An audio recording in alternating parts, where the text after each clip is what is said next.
As the final and longest chapter of the Bhagavad Gita, Chapter 18, Moksha Sannyasa Yoga, serves as the grand conclusion to Krishna's divine teachings. This chapter synthesizes all the knowledge imparted so far and guides Arjuna toward the ultimate truth, liberation through renunciation. Krishna explains the true meaning of renunciation, the different kinds of actions, and the final path to attaining moksha, liberation.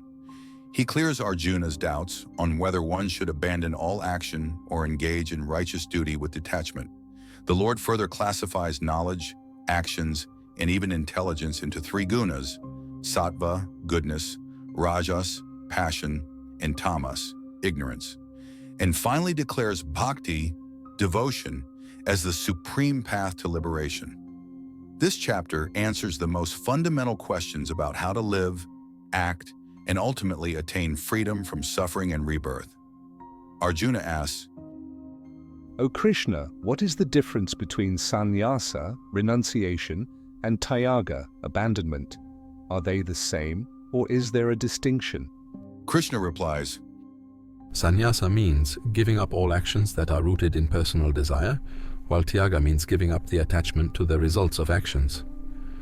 Wise people say that renunciation is not about abandoning action, but about acting selflessly. The key takeaway here is, Krishna clarifies that one should not escape from duties but must perform them without selfish motives. Renunciation is about detachment, not inaction. Krishna classifies renunciation into three types, based on the three gunas: Sattvic renunciation, mode of goodness, giving up actions only because they are selfish, while continuing to perform duties for the greater good. This is the highest form of renunciation. Rajasic renunciation, mode of passion, abandoning duty out of fear of discomfort or pain, but still holding on to desires. Tamasic renunciation, mode of ignorance, abandoning duties due to laziness, confusion, or illusion. Key takeaway: the highest renunciation is not about running away from life, but living selflessly and serving others without attachment.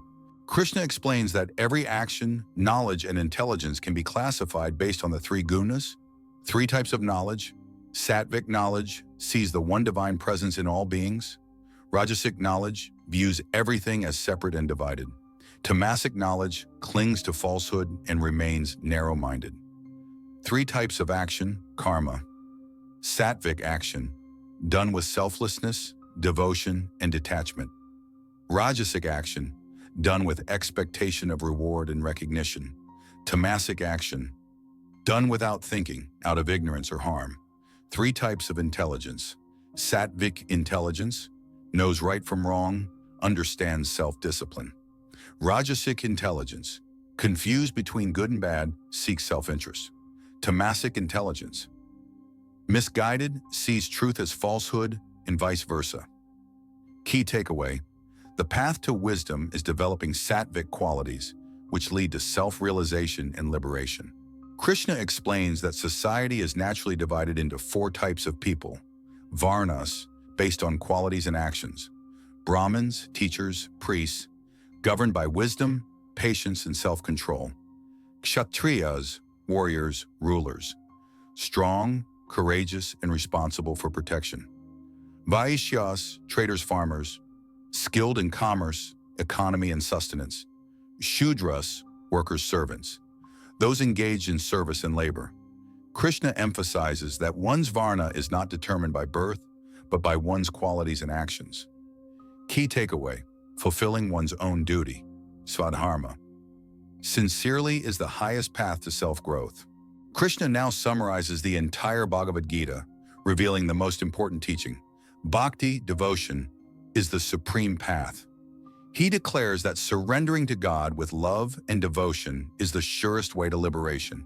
He promises, "If you take refuge in me with all your heart, I shall liberate you from all sins." Even those who were once sinners can attain salvation through unwavering devotion. Key takeaway: no matter what one's past is, devotion and surrender to the divine lead to ultimate freedom and peace.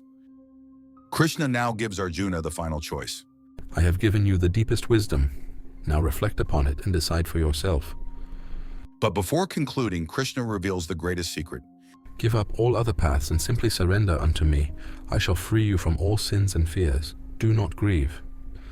Arjuna, now free from doubt, bows down to Krishna with gratitude and declares that he will fight with full faith. Key takeaway: Krishna does not force but guides. True wisdom lies in choosing devotion, righteousness, and faith. Lessons learned from chapter 18.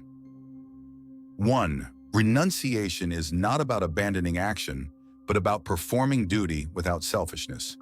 2. The highest wisdom is to act in harmony with one's nature, Svadharma. 3.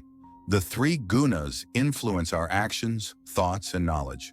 One should cultivate Sattvic qualities. 4th, devotion, bhakti, is the supreme path to liberation. 5. True surrender to the divine removes all fears and grants inner peace. 6. Krishna gives wisdom, but the choice remains with each individual.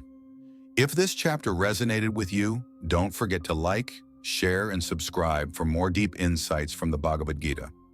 Comment below, what was your biggest takeaway from chapter 18? Let's discuss.